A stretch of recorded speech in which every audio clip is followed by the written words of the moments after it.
I would say definitely I'm an advocate for ethical tech.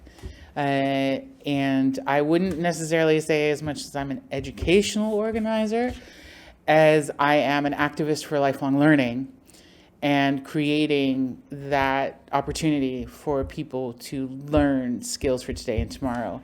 Exactly. But I'm definitely not a traditional educator. I mean, we all had to adapt because of all this. I don't think there are even traditional teachers anymore due to the setting. But I also know, for example, that in your experience, in your working life, you happen to work in Microsoft for 11 years of your life. Yep. Which is not only a great achievement, in my opinion, because, I mean, it's like a flex, you know. It's like, I worked in Microsoft for 11 years. And wait, Microsoft, that big of a company? I mean, I have a lot of questions, but I'd rather have you explain your experience. Just like overall, like, did you really, like, was that, like, you woke up one day and you were like, oh yeah, I want to work in Microsoft. Let's go back further into Microsoft because we've heard the Navy stuff, you know. I want to hear more about that. Yeah, okay, that's also true. It's, like, I mean, you're like a multi-faced die. You know, it's like you just throw it and it can land anywhere, and it's like, what? So I'm deep balls into like the military stuff. Yeah, so I want to hear that experience of like growing up in a Navy. For anyone who doesn't know, her father happened to be in the Navy, so she had to move a lot, and I guess this created a lot of opportunities and situations that happened in your life. So I mean, I guess that's why you're really interested in this. I am as well. Like, I didn't have an experience like that. Okay, fair enough. So I'm the oldest child of 4. I have 3 younger brothers. And my father is American and my mother was Dutch. And my mother was born in Indonesia at the beginning of World War II and was in the Jappenkamps. And then came to the Netherlands when she was 10 because they were refugees, as considered refugees in that time. With my father's career, and the American Navy is a little bit larger than the Dutch Navy, so the transfers happened every year. So every year, the school year would start in a new school, and by the time you would end, you knew that you'd be moving to another school for the next year. This had actually, when you're younger, it's kind of you don't think that there's any other way that you and your brothers and the pets and your parents pile into the VW bus, you know, because there's always a VW camper, and you drive from one side of America to the other to the next school with your duffel bag, which is all that we were allowed to bring in the camper itself. And then all the rest of your stuff follows on the moving truck, which comes like 12 weeks later because it's the Navy. So it's budget moving.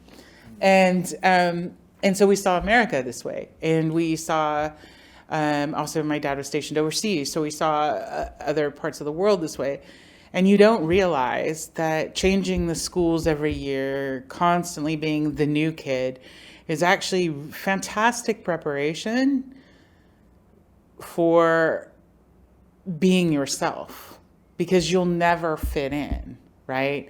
You'll always be, that's that family with the 4 kids. Whoa, you know, or that's that, and 2 of my brothers are twins.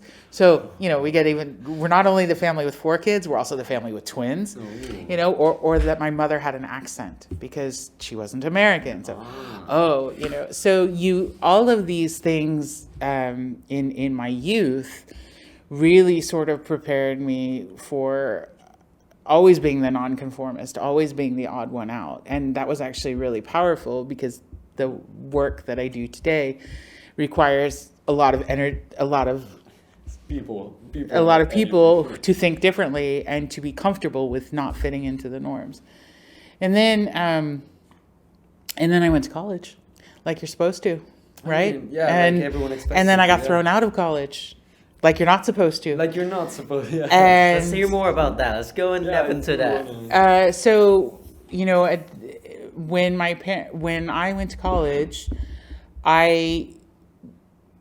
it was critically important to my parents that I go. It was probably education was always paramount in my family. And I didn't want to go to the college that I got into because I didn't want to go, but my parents were like, we're unified, you need to go. Mm-hmm. And so I went, and it was a very small school. that wasn't ready for someone like me. And I couldn't. It was in New Jersey, off exit 10, off the turnpike. So if any of you are from New Jersey, it's exit 10 off the turnpike.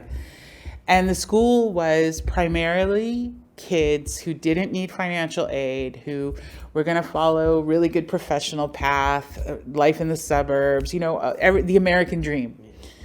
And I wanted to be, at that time, a constitutional and human rights lawyer with the Soviet Union.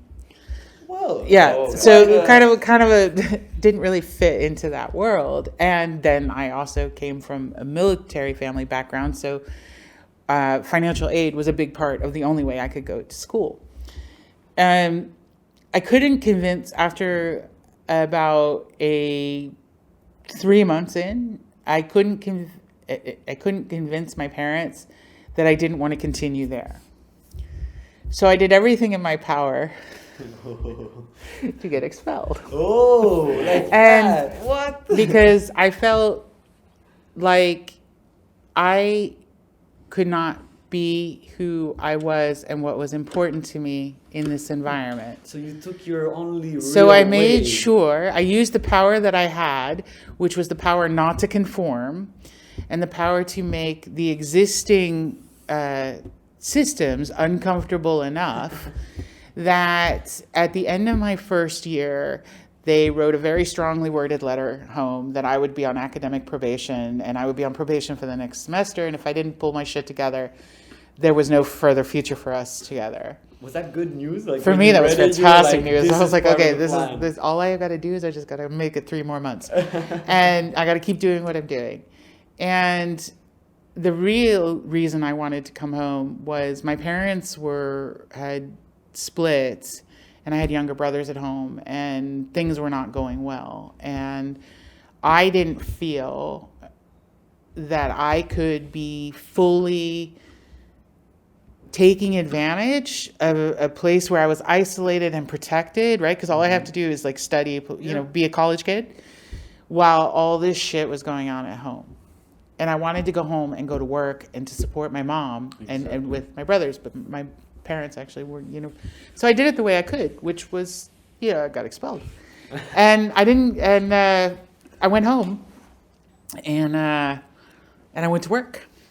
And 7 or 8 years later, my brothers had all graduated from college, and I still didn't. Was it the same college? No, they went to all different ones, and I hadn't. I was still working, and by this time I was working for the airlines, for United Airlines, and I started in reservations and technical support. Then I went to the airport to customer service, and then I went to the ramp where I loaded airplanes with baggage, freight, mail, all of that. That's kind of intense. It is really hard. You build up some muscles, right? Not only mentally and physically, right? Because you're a woman in a man's world. Mm-hmm. And I have this tendency to always go where I don't belong. Or where people think you shouldn't belong. And I remember that people were like, "Oh, really? You're gonna go out there?" I'm like, "Yeah, why not?" Yeah. And they're like, well, don't you think that's kind of a weird choice for a woman? And I'm like, I can wear coveralls and steel-toe boots, or I can wear polyester and heels. Which choice do you think I'm going to make? I can get the super cool foul weather gear, and guess what? The biggest thing is bags don't talk back, right? They don't yell at you for why the flight is late. They don't. So I worked on the ramp, and it was hard work, and I loved it. But it was only part-time. So I always had another job on the side, full-time. So I worked 20 hours a week at United, and then I would work 40 hours a week at whatever construction. So I was working 60 hours a week. And then 9/11 happened. And from that day, 2001. This is 2001. From that day, we were furloughed right away without pay, because they said, "We're not flying. So you don't get paid. There's no need for you to come to work. There's no airplanes leaving. We don't know when we'll rehire you, but you're furloughed." And it was at at that turning point that I realized I needed to find a path for myself that was sustainable. So I started taking hardware classes at the community college on a Saturday. Hardware, you know. Back in the day when you had desktop computers and you wanted to swap your memory and you wanted to swap your hard drive and you wanted to upgrade your shit, you did it yourself. And that's how I started. That's how I got my start into tech. I've never studied computer science. I'm completely a self-taught techie. But this also follows your, you know, your essence of being in a place where people wouldn't expect you to be, because in the tech world you would assume some guy with glasses, with like broken glasses, you know, coming out being all geeky, which is super not what happens, by the way. Apple stores nowadays, like those dudes go super to the hips. gym. Those are like, they're like, they gotta look good. Little statues, like, here's the iPhone. Like, here's the iPhone. It's a thing of beauty, and so am I. Yeah. That could be an advert by itself, by the way. There you go. So I'm expecting Apple to hit us up sometime soon for that clip. The thing is, this, like, how did you feel being, you know, you probably had a lot of tech guys being like, oh, let's see if she's good at what she does, right? What are you doing here? Yeah, it's like, it's still but it's like true. that. It's still today. Mm-hmm. So you know, you can walk into a room and people make the mistake of going, oh, you must be from sales or marketing. And I used to answer that by saying, actually, I'm the one wearing the glasses and carrying the laptop. I'm your tech resource. Are you cool with that?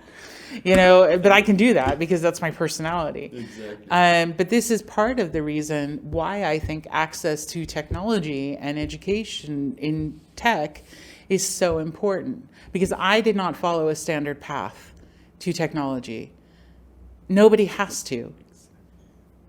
You know, and every experience that we have prepares us for something else. I remember my first rounds of interviews at Microsoft, they were like, they were kind of struggling with, can you draw the connection between loading airplanes and doing technical work here at Microsoft with our customers? And he goes, because I'm having a little trouble figuring out how to make that connection. And I looked at him and I said, well, I could tell you one thing. I said, no audience in the world will ever be tougher than walking into a break room on the ramp for the first time. I said, yeah, what's the worst thing that could happen? And he goes, oh, I never thought about it that way. And that's kind of how I look at life. Every experience that we have is preparing us for something else. My time at Microsoft prepared me for not only how to think big when it comes to problem solving, but how to find the way to do that, right? Often people have ideas, and then when they socialize them or when they verbalize them, there's plenty of people who are willing to say to you, do you think you should do that? Don't you think that's too big of a problem to solve? Maybe you should dial and scale that a little bit. Just tackle a piece of it. Microsoft, the experience that I had at Microsoft taught me that think big. And if you can't solve it, you can't solve it, but you should think about it. And there isn't a problem that's too big to think about. And that's one of the things that I really took away from and was a really powerful, positive part of my life there. And even part of your identity, because it is your identity where you work to a degree for that period of time. And the other aspect of it is the emphasis. One of the things I loved most about Microsoft was you could learn anything you wanted to if you wanted to. Right? There were more resources than people took advantage of. I mean, in terms of training, in terms of stuff, in terms of nerd camp every year, there's just like, and that really was something that was so powerful. And it's something that I wish more companies would do and make available. And those things are part of, and dealing with dealing with ideas on that level scale also means that in what I'm doing now, when people look at me and say, you really think you can teach those kinds of people to do that or all of those things? I just kind of look at them and I'm like, your objections are like so small level compared to real objections. Let me put it in the right scale. Those objections belong to you. I won't let them stop me. And those are probably the two to three most important things I took away from my time at Microsoft.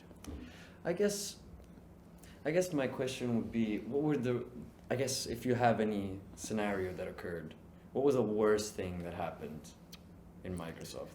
I think, and I'm going to be clear here because I worked for Microsoft in 2 different locations in the U.S. When was this? Give me a time period. I worked for Microsoft in the U.S. from as a full-time employee from 2008 to 2000. So that was after the airport work. Yeah, Okay. yeah.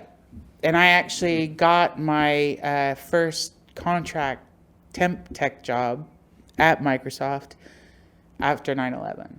That was 3 months later that I got a job supporting games and hardware during the Christmas rush, because they always hire people to answer.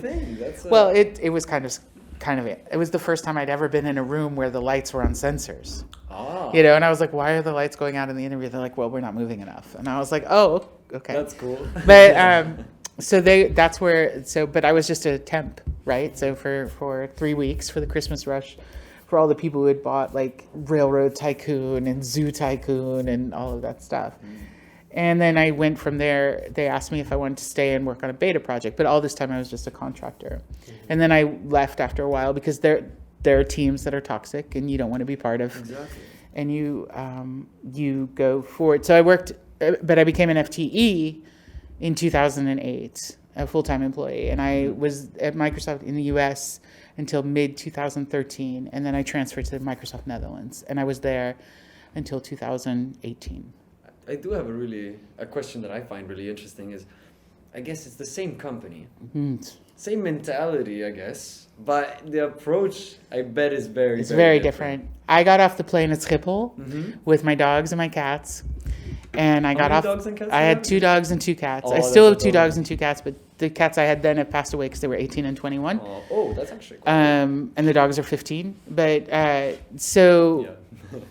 And they're still with me. Oh, But what happened, this is in my belief that I could tackle big things, and I thought, well, I'm going from Microsoft to Microsoft, right? I have a badge, I have my laptop.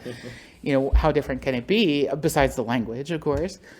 I got off the airplane on a Thursday. It was like Halloween, and I was due to report the next day to the Dutch office. And I just simply thought, and I rolled right into work the next day thinking, okay, here I am. I'm at Microsoft. My key card works. Let's go. Let's get this party started. And wow, did I underestimate that? Yeah. It was an entirely different organization, an entirely different mentality, an entirely different ways of working, ways of communicating, how they measured progress, how they measured impact, how they connected with customers. I also because I'm a technical person, I also thought that we all spoke the same language regarding technical, but they're a sales and marketing organization locally, so the technical knowledge is not, they don't have an engineering team or products team here. It's all sales and marketing. So it's like a different. So I didn't even realize that that I wasn't even speaking. Not only was I not even speaking their Dutch, I was not even speaking their English, because I thought it's Microsoft. Yeah. And I learned, you know, when you move somewhere new, the first 6 months are kind of like still like you're trying to get everything figured out. You're still in the extended tourist phase. And then after 6 months, things start to become more real. Like there's no airplane for you to go back on. Yeah. And I was surprised by the differences, because the Microsoft that I had been part of, there was also a lot of emphasis on community work. Like we had unlimited volunteering. We had, you know, there were all of these initiatives, and there were all of these resource groups. There were like, you know, women in tech, women in, you know, gays and lesbians, all of these groups that coming from the mothership I was part of. And I get to the Netherlands and they're like, no, No, we don't have that here because we're a really great place to work. That's what people need outside of the Netherlands. The Netherlands is already so tolerant. And I was like, tolerance has nothing to do with it. It's like, and they were like, no, Caroline, that nobody needs that here. And I was like, oh, okay. Because a lot of people do need it. Because a lot of people do, right? which I discovered much later. And so it was a very, very different thing. And I was used to, and I didn't get really like, you don't get a handbook that says, here's how not to alienate your future coworkers. Or here's, you know, and some of it, and one of the things that they did do for me that was very, very beneficial was they asked me what I was planning to do here, and because that would determine what language they would speak to me. And I said, well, I don't know, but I'm planning to stay longer than a year. They said, then we're only going to speak Dutch to you. That's fair, actually. Because then you can learn it, and because otherwise there's no need. And it has made a significant impact in how fast I could pick up the language. So it was a really big gift. It was a really, really big gift, and that is something that I wish more people had. And when I talk to employers and they say, well, yeah, but they don't really speak enough Dutch. I'm like, do you know how you learn Dutch? By using it. Exactly.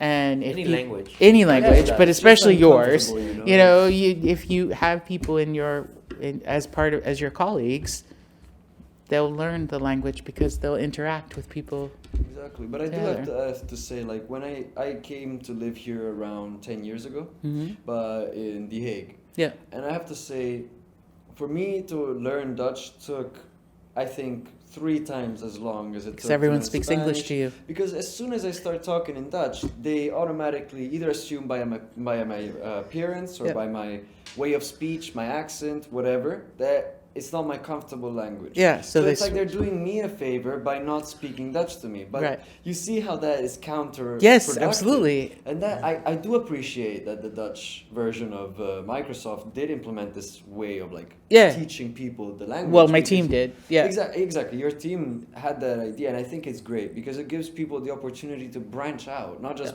think one way. A language allows you to think in a completely different way than one language you know already does. Yeah, and it's funny because it turned around to when we ended up getting leadership that wasn't Dutch for the team. They were suddenly sending me emails. Can you look at this email to make sure I'm saying what I really want to say to management? And I'm like, oh boy, this is a reversal, right? So, which was fun. But language fluency and language acquisition is important, and people do it with me. One of the first sentences I learned to speak out clearly was, "Ik moet de taal oefenen." And so kunnen we in het Nederlands blijven? And to ask, because they do exactly what you said. They hear the accent and they think, oh, it's going to be faster, or it helps this person be more, I'm just going to speak English. And then you don't come any further in your Dutch. That's true. I mean, countries like France, for example, right? Very nationalistic countries. They're so, in their own culture that they like if they hear you speak English, they will still speak to you in French because they don't care. They make it very clear. Every time I went to France and I ordered Coke, for example, I'd be like, oh, just a Coke. I mean, same here sometimes. No. I went to a Vietnamese restaurant yesterday, and this waitress clearly knows that we're speaking English. Every time she comes back, starts speaking Dutch. Huh. Every time. And we're replying to her in English, so keep on going speaking Dutch. And then I'm all, I'm sorry. 3 times, 4 times. And but she knows, she knows. Oh, so she was just She's playing. working at I'm going to a Vietnamese restaurant. So like, you get what I mean? It's kind of like rude too, like, because she knows we're replying to, and when she's replying to us, while we're replying to her in English, still Dutch. Okay, but I would say to you, I feel like being insulted a little bit. So let me add a layer to that. There is often you can, especially if neither Dutch nor English is your mother language, you can understand, you understand what's being said to you, but there's a hesitancy to speak back in that language because there's a fear that you're not you're not competent in that language. But from what I'm seeing is that she already said sorry. Like, yes. Yeah, but I'm sorry is also in Dutch. No. She knows that I speak English. She already aware of it. Right. So like, and the conversation flows. Like, Yeah. once you're hearing that this guy's replying you to a different language, Yeah. you should have known already by the second, the third, the fourth sentence. But if the conversation goes on, like, yeah, I'm not done with my food, speaking Dutch. Yes, I'm already said I'm not done. Yes, you can take the beer. Still replying to me in Dutch. But do you think Where's your basis?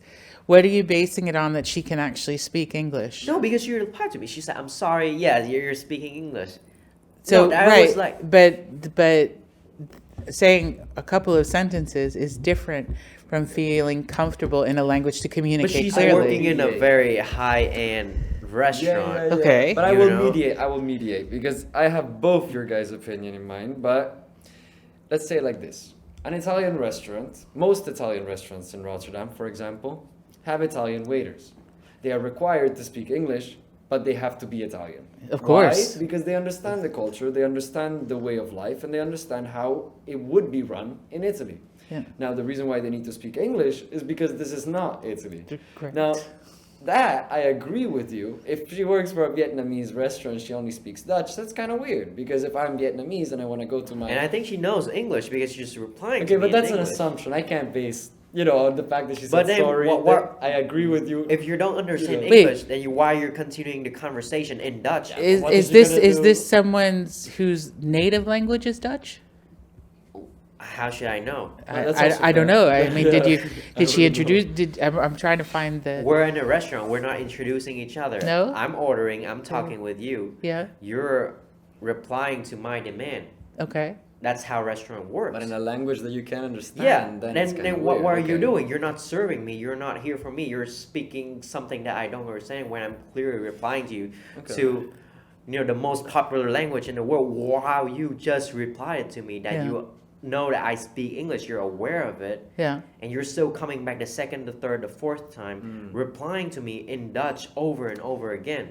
Yeah, I guess in customers, especially with Horeca. I'm trying to describe to you this. Yeah. Yeah. No, I'm not thinking pissed about off. it. No. I'm no, think- he talks like this. No, No, that's why. I'm thinking about it because I know a lot of people who work in the Horeca, and Amsterdam is of course different than Rotterdam, right? Yes, very so different. in Amsterdam, it's almost all English and very little Dutch, in terms of the language that you get, which reflects the tourism that comes into the city. Certainly. But when I think of the reason that because we're in Rotterdam, the reason that I was asking you about her language fluency in English is because the level of language proficiency and fluency here in English is lower than the advertising would have you believe. So there's a lot of people who can understand it and have limited conversations within within their occupation. Yep. But the comfort level to stay in that language is not there because it's not taught here with the same emphasis. I would agree, but from the customer standpoint. Okay. If I'm the boss, if I own that restaurant, Yeah. I wouldn't agree with that. Yeah.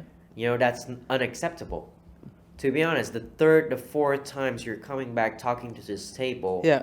and we're like, yo, can you turn on the heater? And Yeah. she's like, yo, I'm sorry. Yeah, it's so hard. Like, I think it's broken. Yeah. She's replying. And then the next time coming back talking to us in Dutch. Yeah. Yeah, I guess It like, to feels cut like some slack, you're not understanding what we're talking about while you're continuously replying to us in English, and This is a conversation about like expectations, I suppose, because it's like in today's world, we're more and more required to have more languages under our belt. Just have like, oh, I speak 4 languages. I have. I've done 17 Duolingo for masters. 2 weeks. I'm fluent. Yeah, exactly. Like I went to Curacao Yeah. for like 2 weeks, and now it's like. Now oh, I this- speak Papiamento. Yeah, papiamento, and it's like okay, in this world, I guess Yui's expectation toward the waiter is reasonable. Yeah. And that's the thing. If you go back like 40 years, that's not. In Italy, people didn't speak English. Like, they just didn't. I can confirm, like, they just didn't. Until 10 years ago in my home little village, nobody spoke English. Now I go there, and just to joke around, I go and introduce myself in English, and they respond. That's improvement, right? That's a great improvement. But it's like, I guess the expectations will only get, harder to compromise with the more we go on, because we're just gonna have more people that are more capable, that are more, open to people, that are perfect for the job. So that's what I mean. It's like, to be a waiter in today's society, I guess you gotta be like the best version of yourself. Well, I think that we have an expectation that I think a lot of the messaging now is that everyone must be exceptional. Unfortunately, that's true. Yes. And I actually think that's just bullshit. Exactly. But there's the weight, if you will, that everyone is exceptional. So your life has to be so exceptional that I need to feel that my life is somehow inadequate because it doesn't measure up to yours. Or when I look at your life and my life and I look at whatever feed we use, then, and this has huge ramifications on people's mental health as well, right? Certainly. And there is this perpetuation that if you are not leading an exceptional or an exceptionally curated life, that somehow you are missing out. You're kind of less value, because if you were really of the high caliber of value, you would be right here up on this exceptional platter with us. And I think that this is part of where it really challenges us as human beings to put on our bullshit detectors and to ask the questions and to move beyond and to move into the actual connection with people and the curiosity, rather than just accepting what is coming our way through a messaging medium. So you mean like, for example, like in that movie Catch Me If You Can? Yeah. It's like how he has, he makes all these fake resumes and goes around and he gets the job because they read it and they're like, oh my God, this guy, he was brilliant. Yeah. But he has no ability whatsoever. No, but that's what we're doing every day in so many senses. It's like, I know when I moved here and I saw that everybody had a master's degree, it seemed like. Yeah. I was like, wow, I am really dumb. And then I asked my girlfriend about it, who is Dutch, and she goes, no, our university system means that, you can do a bachelor's in X years and 1 year extra, you get a master's. And I was like, what? And she's like, yeah. She goes, so it doesn't make any sense not to go for it if it's in your program. I'm like, I have been walking around thinking that I was the dumbest person on the block because, everybody I come into contact with is a master's and so-and-so. And, I got my bachelor's when I was 36. But this just goes to show you how you can fall into that trap. And so I think that it's really critical for all of us to not only look at ourselves for what we are broadcasting, if you will, but also making sure that when we are engaging with people, that we are going beyond what we think the broadcasting message should be to what's behind that. What's behind that right? facade. Yeah. So going to circle that back to the conversation that the topic we were just having, my curiosity would have prompted me to ask the person to say, what languages have you studied? And to I would be curious about the person behind it. But then that's because I want to know, right? I want to know what's there. I want to know why. If so much of your work is focused around finding talents in people and seeing the bright spots that others have overlooked, being the spotlight, as I think you talked about earlier, then a key part of that is asking the why question. That's true. I do want to mention that, in Yui's scenario, I'd suppose it's like, especially in fancy restaurants, there are some expectations and standards of behavior, like professional face expectations, which I suppose can be really necessary, especially in a business world. Like if I'm having a meeting with the producers of whatever, and we're trying to get something arranged, and then this waiter is not responding to me, or is giving me a hard time, harder than I need to be, then then I guess I can see it as You're obnoxious. reflecting to our experience. Yeah, also that. Yeah, we had a yeah. really weird experience with a waiter, like, A week ago. Yeah, about a week ago, but not going on that. It's Yeah. pretty boring, but it's just, it's like those things that make a scenario really awkward Yeah. when it really doesn't have to be. And it's like that mental elasticity that people lack is, I think, the problem. It's not the language barrier. I think it's that elasticity. No, to but it's understand. also because we are busy doing everything possible to make sure that the elasticity doesn't really apply. We want people in categories. We want, especially in the Netherlands. Yeah, to put them in boxes. Because it's like labels for your data. Yeah. It's much easier to classify people if you have a series of things that you could stick on them. Whether that's young, influencer, follower of Joe Rogan, or, international traveler, whatever. All of those labels help our brains make the short circuit in the pattern to, okay, I need to make a decision. I need to make a judgment. But it's exactly in that moment, it's exactly in that point where we need to think about that all of those labels, every single label that is applied to us describes only a moment in time, except for the label of human. Because we are born human and we die human. I don't know what happens afterwards, but in that time, we are always human. But every other label during the rest of that time, during the rest of our lives, is temporary. I would have another input into that, because I think, going back to the paper. Oh, yeah, he loves this theorem.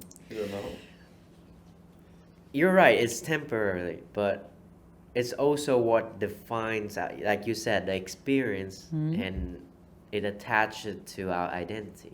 Yeah. In a way, like you live in the States, now you move here, you live here. Like, he lives in Rome for 10 years, he lives in Holland for 10 years. Yeah. Yes, the label is he lives in Holland for 10 years. That doesn't mean he's Dutch. Nope. Doesn't mean he's Italian. I Doesn't could mean he's identify as whatever. whatever, Right. people of the world, whatever, right? Right. But it's attached to his identity as you live 10 years in Holland, right? You know how Dutch people act and exhibit themselves, Yeah. right? So in a part, that is his identity.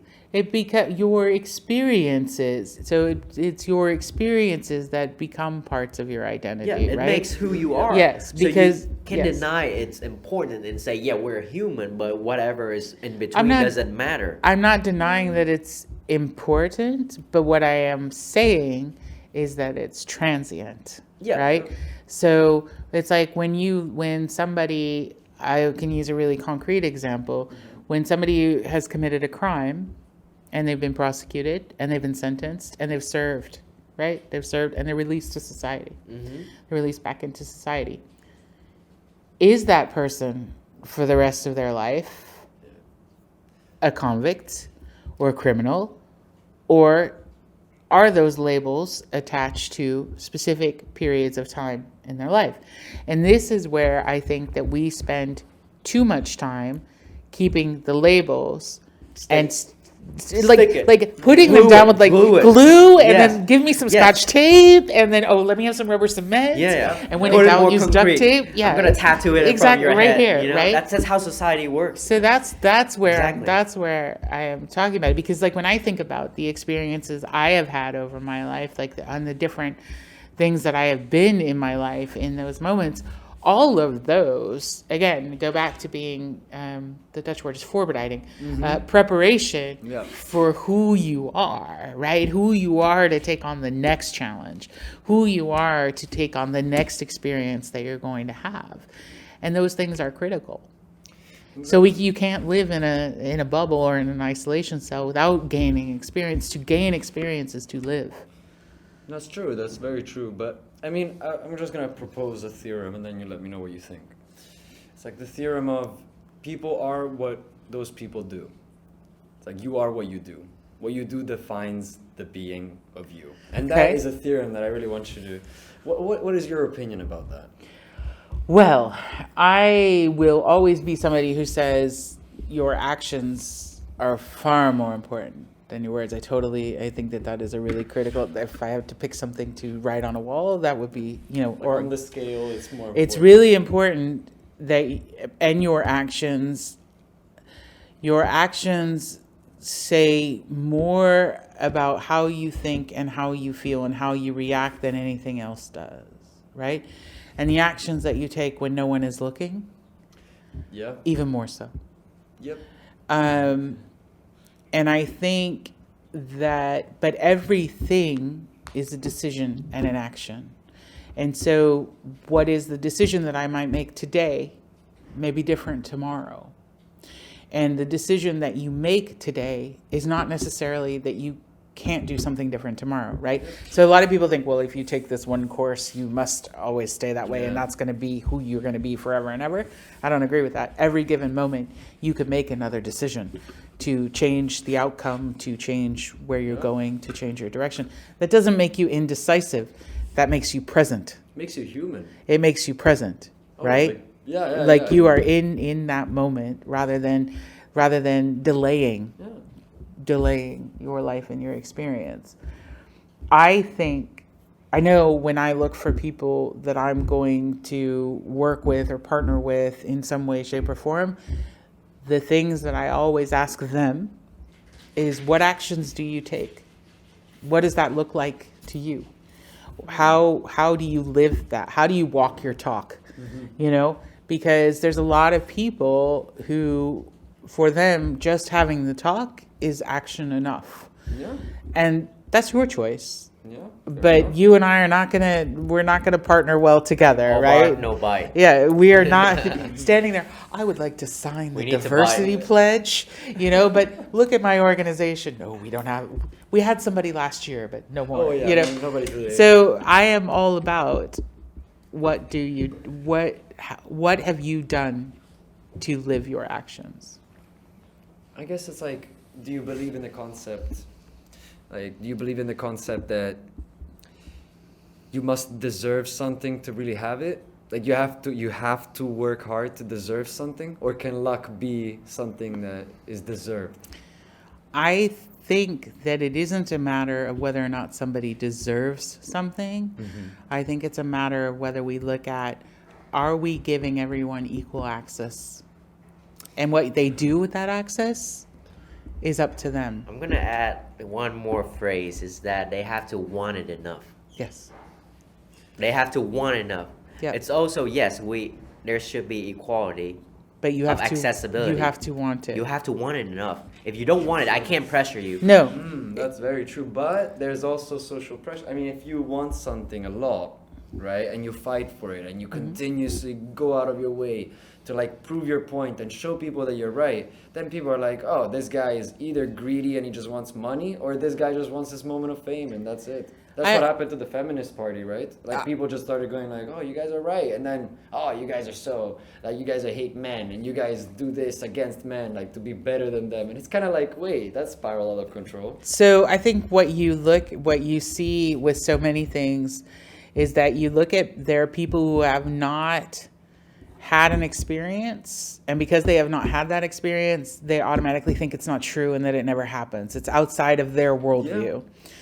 And I think that where it becomes what is a critical shifter, or a critical shift moment, is not for me to have had the same experience as you have in order for it to be true, but for me to understand that this is the experience that you have had, and this is what you think of it as a result.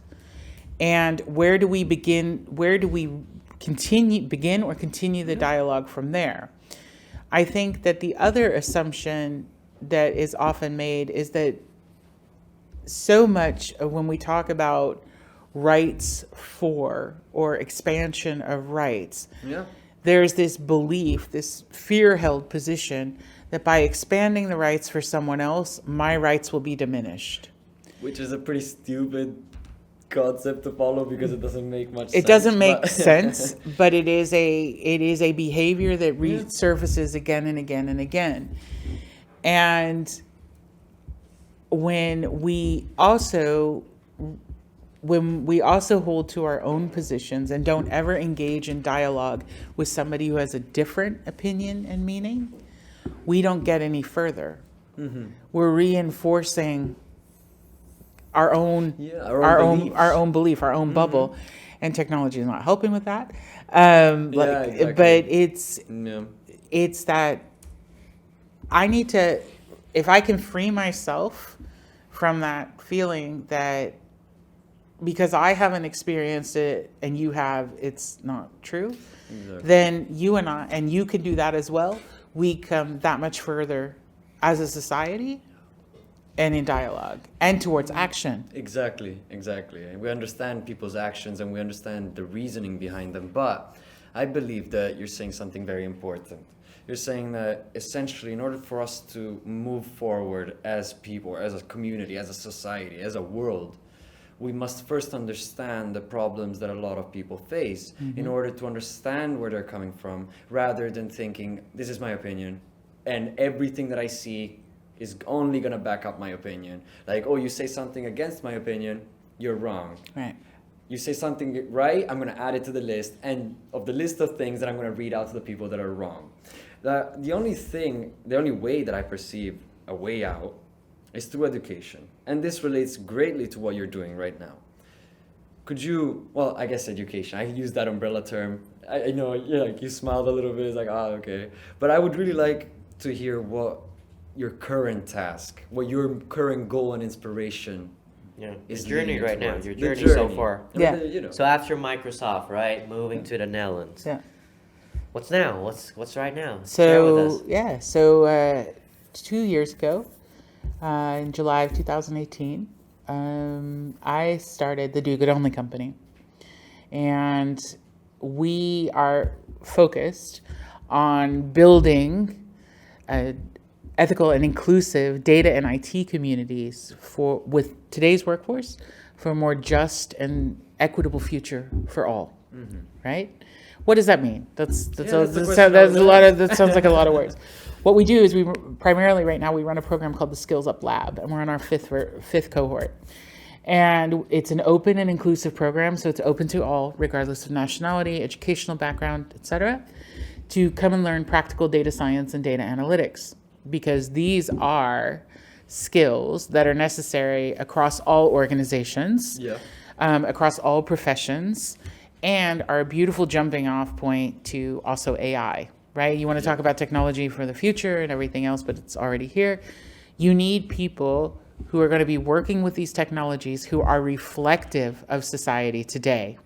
Not the single demographic of, we've all seen it, the hoodie, fallacies that it creates, that needs to be just broken wide open. And you cannot do that by waiting for only educating, STEM education for younger students.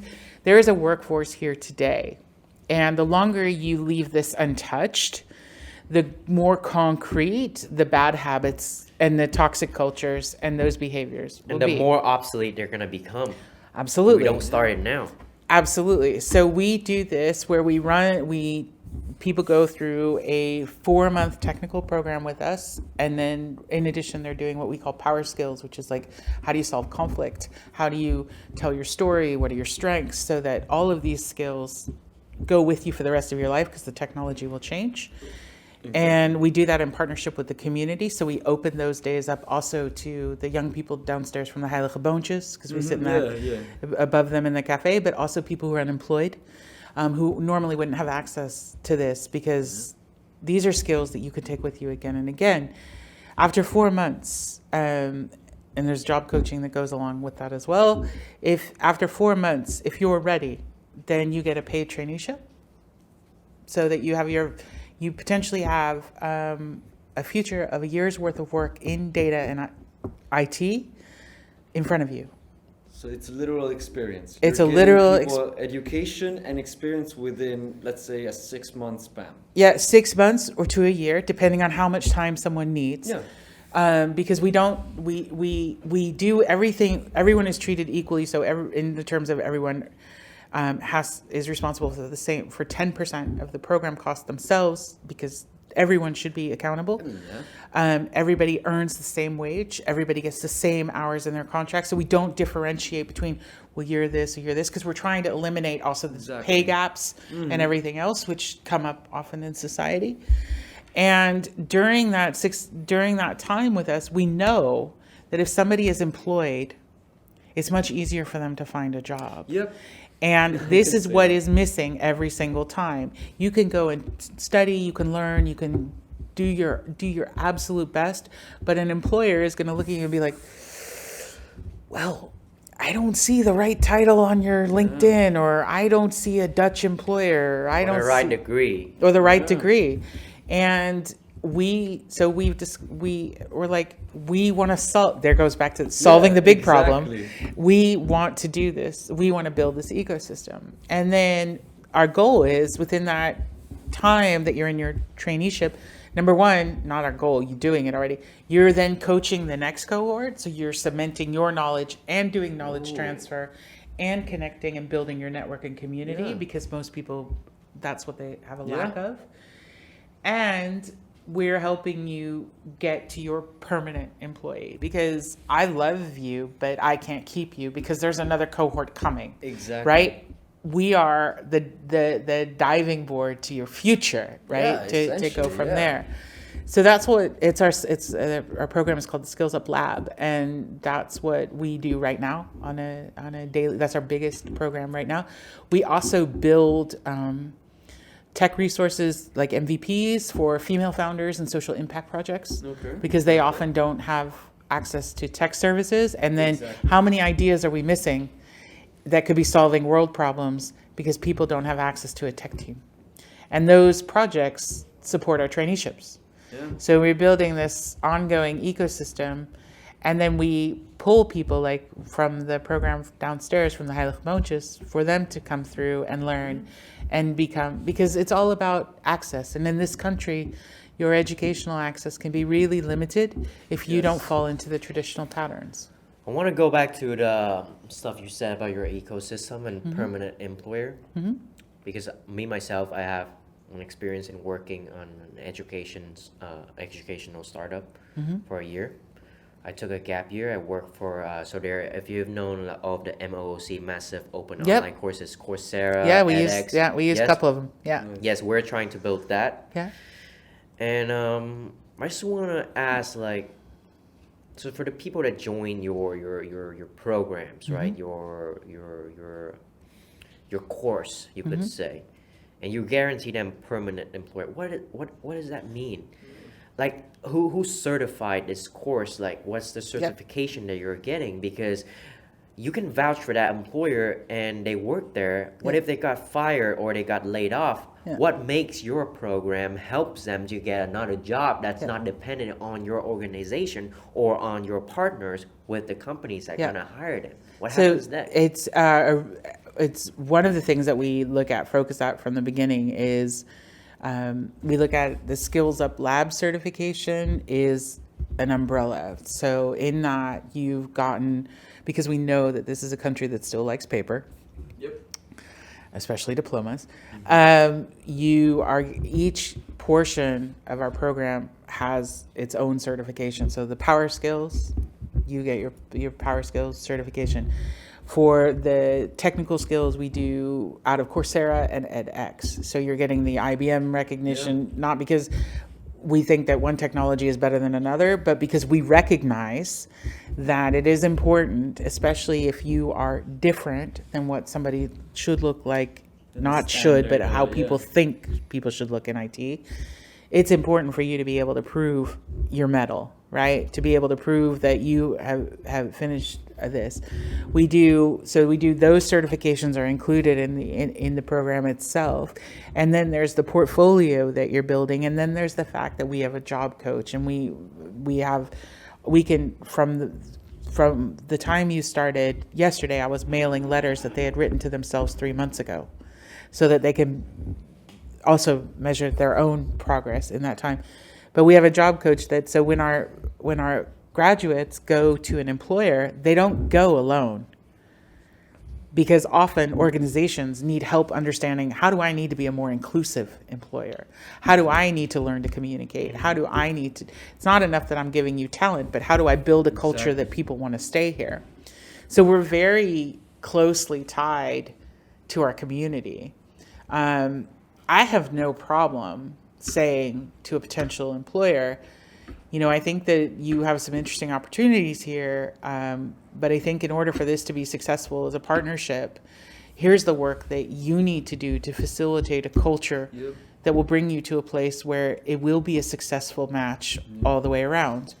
Because if it's not working with my people, it's probably already not working for the culture that you have for your current employees. I mean, I have to say, for the longest time, people assumed that businesses were just run, you know, it's like there's a boss and it's like he dictates the rules, you either adapt or you go. And it's like, I guess when you're the employer, you kind of see yourself as like, you know, I am the boss of these people, essentially, because you're employing them, you're assessing their skills. So for that moment in time, I guess you're judging them. So I am happy to see that nowadays we're moving towards an approach that is, no, I want to apply here. You have to be good at assessing my skills. You can't just be like, oh, actually, I don't like that you have your hair like that. Yeah. You're like, what? Like, that's not it. So we have a very, in order to make sure that we are keeping our process open and accessible to all, the things that we measure for, or the things that we look for when we talk to someone, are, you know, what is their resilience? What have they already tackled in their life and maybe not been successful at, but are still here and standing and can talk about, or open to talking about? What's their curiosity towards new things in general? Do they just sit there and wait for people to force feed them, or are they actually out pursuing something? What is their desire to learn new things, which is separate from curiosity, because it requires application and wanting to and doing it. And the fourth thing, and all of these things are equal in how we look at candidates, is what do they expect from the community and what will they bring to the community?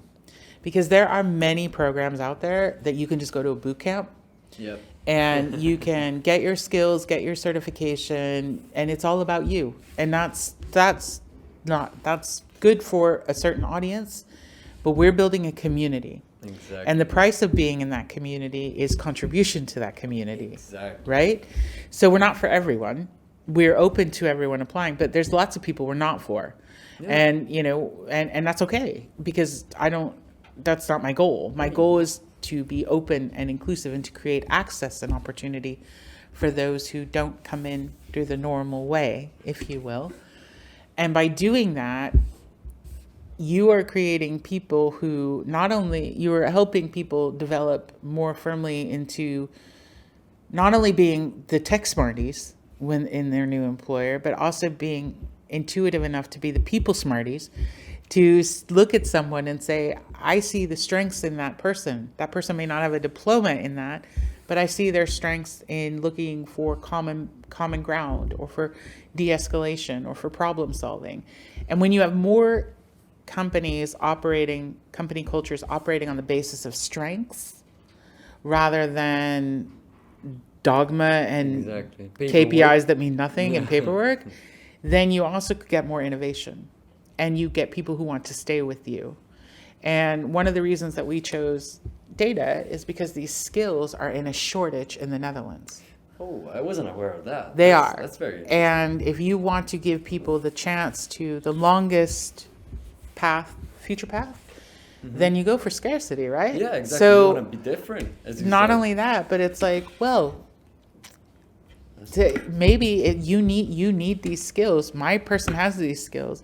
My person also happens to be over 50, or my person happens to be a refugee, or my person happens to be a woman, or my person is all three of those. Exactly. How do you look at that? Oh yeah, well, we really do need those skills, and that opens other doors, right? It cancels out some of the where people might stop and say, oh, well, they might have kids, so better not, exactly. or But unfortunately, we are running out of time. But I do have to say that I respect your endeavor. Thanks. Your quest seems very, it has a good heart. and it's trying to help others whilst creating a self-sufficient, self-sustaining ecosystem that gives and receives. It's like a skill share. Yeah. And that's amazing, and I really respect that, and I thank you for your time. Yeah. I appreciate your involvement in this project. Yeah, thank you. Caroline Williams. Let me get it right, at least for the closure. Check out Skills Lab. Exactly. Yeah. We will put everything on the screen right Check now. out Skills We'll Lab. be aware. And I would love for you to come back on the show eventually. Maybe in a long period of time, you're just going to come back and say, yeah, that was at the beginning of my quest, and now I'm here. Yeah. And that would be amazing. I'd be happy to do it. Thank you for the conversation. I enjoyed it. It's a lot of fun. Thank you. Have a Guys. nice day. Take care.